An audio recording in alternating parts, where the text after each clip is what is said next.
Assalamualaikum warahmatullahi wabarakatuh. Selamat datang di Rita Fatmala Channel.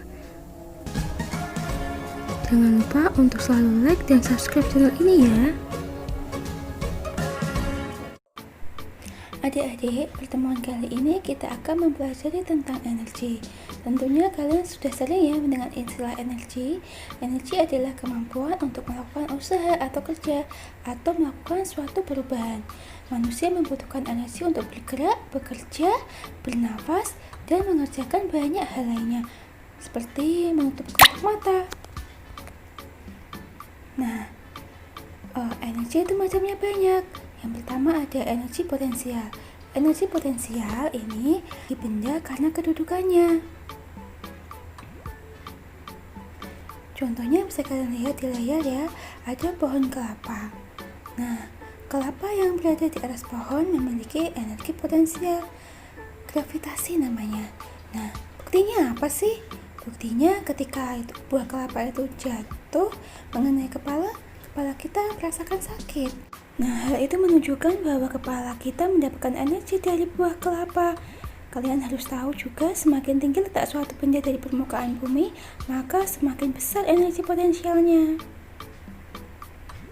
Nah, coba kalian lihat di gambar, ada ketapel. Batu di ketapel mendapatkan energi saat lenggang. Nah, energi tersebut adalah energi potensial. Energi potensial ini mendorong batu terlempar dari ketapel.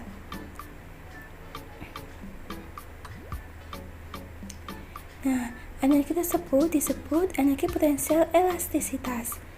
Misalnya pada karet ketapel dan panah juga pada pel. Nah, ketika panah itu diregangkan juga memiliki energi potensial elastisitas. Makin jauh peregangan dan penekanannya, maka makin besar energinya. Begitupun pada pel. Nah, kalian bisa lihat gambar pel ya di layar. Energi kinetik. Energi kinetik adalah bentuk energi ketika suatu benda bergerak atau berpindah posisi. Nah, contohnya bisa kalian lihat di layar, ada sebuah turbin. Air yang mengalir pada bendungan menggerakkan turbin. Nah, energi kinetik ini berbeda dengan energi potensial. Ketika benda itu bergerak, maka itu sudah memiliki energi kinetik. Coba kalian lihat di gambar. Busur memiliki energi potensial saat diregangkan, namun saat dilepaskan anak panahnya menjadi energi kinetik. Nah, dari mana sih sumber energi itu? Nah, sumber energi adalah segala sesuatu yang menghasilkan energi.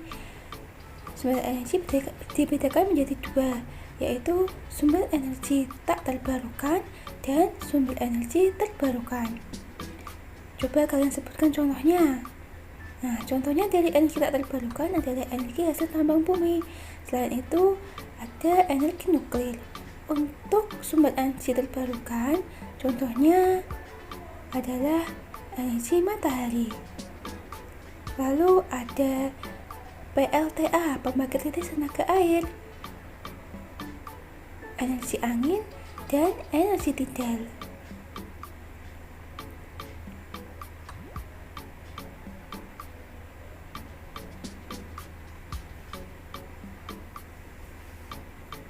Kita pelajari sumber energi tak terbarukan terlebih dahulu ya.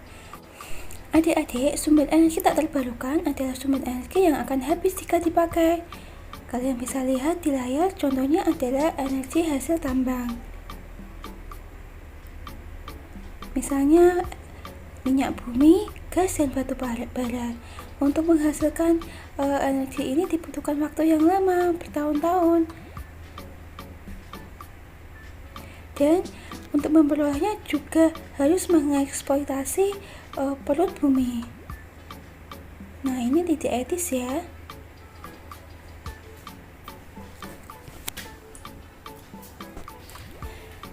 Kemudian sumber energi tak terbarukan yang kedua adalah energi nuklir. Kalian bisa lihat pada layar ya, contoh pembangkit listrik tenaga nuklir.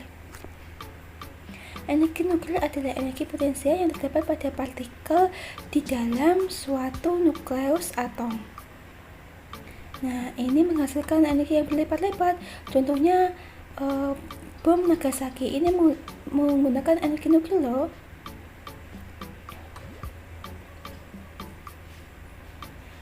Bagaimana dengan sumber energi terbarukan? Sumber energi terbarukan adalah sumber energi yang tak akan habis jika dipakai. Yang pertama ada energi matahari. Selama masih bersinar, maka kita dapat menggunakan energi matahari. Energi matahari adalah energi yang didapat dengan mengubah energi panas matahari melalui peralatan tertentu menjadi energi bentuk yang lainnya, misalnya energi listrik. Nah, contohnya alat yang kita gunakan adalah panel surya. Panel surya ini dapat menyimpan energi sinar matahari untuk digunakan jadi energi listrik. Kemudian ada yang kedua adalah pembangkit listrik tenaga air atau PLTA. PLTA ini memanfaatkan konsep energi potensial dan energi kinetik. Nah, karena air itu mengalir dari tempat tinggi ke tempat yang rendah, dan ketika mengalir dapat menggerakkan turbin. Nah, ketika menggerakkan turbin, energinya akan diubah menjadi energi listrik. Komponen utamanya adalah generator yang dihubungkan ke turbin yang digerakkan oleh energi kinetik dari air. Kemudian yang ketiga adalah energi angin. Energi angin ini banyak dimanfaatkan di negara Belanda dan bagian Indonesia Timur ya. Dengan cara yaitu memanfaatkan tenaga angin untuk menggerakkan kincir angin dan diubah menjadi energi listrik. Makanya di Belanda itu terkenal sebagai negeri kincir angin. Yang keempat adalah energi tidal. Energi tidal ini memanfaatkan pasang surutnya air laut. Nah, ketika air pasang atau surut akan menghasilkan energi, kemudian diubahlah menjadi energi yang kita butuhkan, misalnya energi listrik. Nah, bagaimana sih proses pembentukan energi pada tubuh kita? Kalian tahu bahwa makanan yang kita makan dapat menghasilkan energi. Energi itu kita gunakan untuk berolahraga, untuk berpikir, belajar, bahkan untuk bermain. Bagaimana mungkin makanan itu bisa menghasilkan energi? Kita akan mempelajarinya di next slide ya.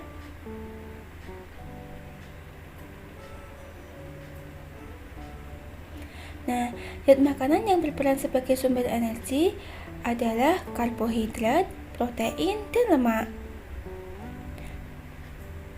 Yang pertama, kita akan mempelajari tentang karbohidrat. Karbohidrat adalah senyawa kimia yang terdiri dari unsur-unsur karbon. Sumber makanan yang menghasilkan karbohidrat misalnya ada jagung, kemudian ada kentang. Nah, yang paling kita sering makan yaitu beras.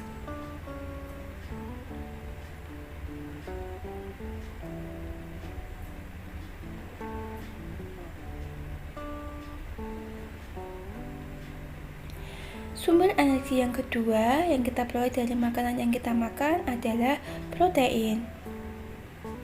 Apa sih protein itu? Protein merupakan senyawa kimia yang mengandung unsur C, H, O, N. Kadang juga mengandung P dan S. P itu fosfor, S adalah sulfur. Sumber protein antara lain ada protein hewani. Dari namanya berarti protein ini berasal dari hewan.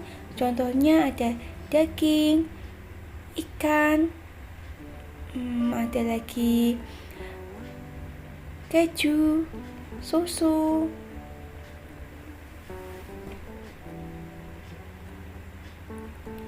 Nah, selanjutnya ada protein yang berasal dari tumbuhan, disebut protein nabati. Ini sumbernya bisa dari kacang-kacangan, dari tahu, tempe,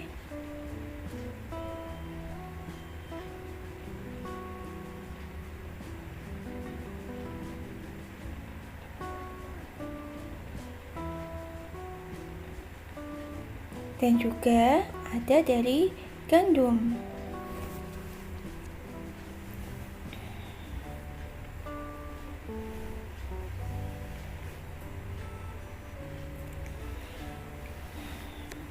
Sumber energi yang ketiga yaitu lemak.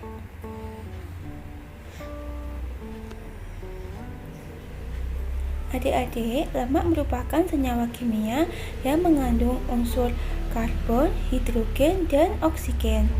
Sumber lemak berasal dari lemak hewani, yaitu keju, susu, daging, kuning telur, daging sapi, daging kambing, dan daging ayam. Masih ada yang lainnya ya. Untuk lemak nabati berasal dari kelapa, kemiri,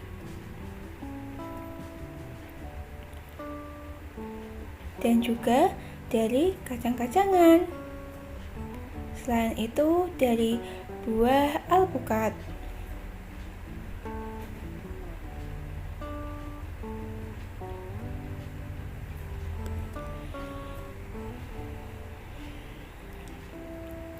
Bagaimana sih makanan itu bisa menghasilkan energi di dalam tubuh kita?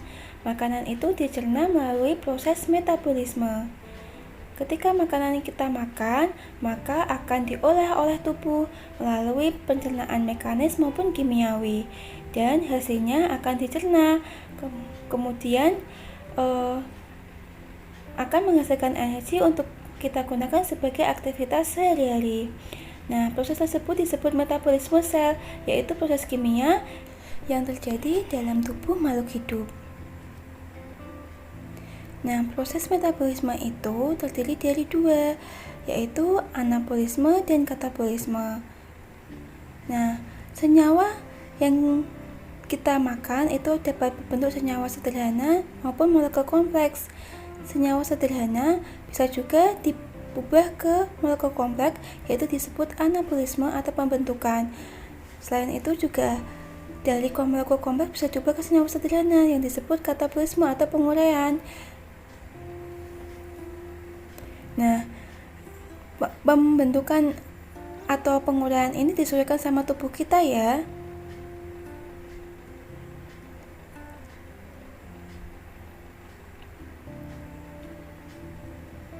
Kita pelajari dulu yang pertama, yaitu anabolisme. Anabolisme adalah pembentukan senyawa sederhana menjadi molekul kompleks. Contohnya pada proses fotosintesis.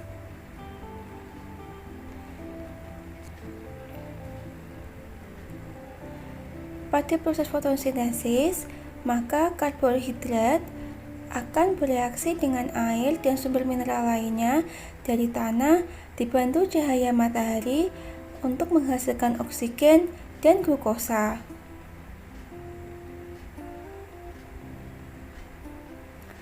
Fotosintesis merupakan perubahan energi, yaitu perubahan energi cahaya menjadi energi kimia dalam bentuk glukosa ya. Reaksi kimia fotosintesis bisa kalian lihat di layar, di mana karbon dioksida atau CO2 akan bereaksi dengan air atau H2O dan dibantu oleh cahaya matahari akan menghasilkan glukosa C6H12O6 dan oksigen atau O2. Glukosa adalah makanan tumbuhan, oksigen dibutuhkan manusia dan hewan. Kalian ingat-ingat reaksinya ya. Kemudian proses metabolisme yang kedua adalah katabolisme atau penguraian. Berkebalikan dengan proses anabolisme, katabolisme adalah penguraian molekul kompleks menjadi molekul yang sederhana. Contohnya pada respirasi. Pada saat respirasi,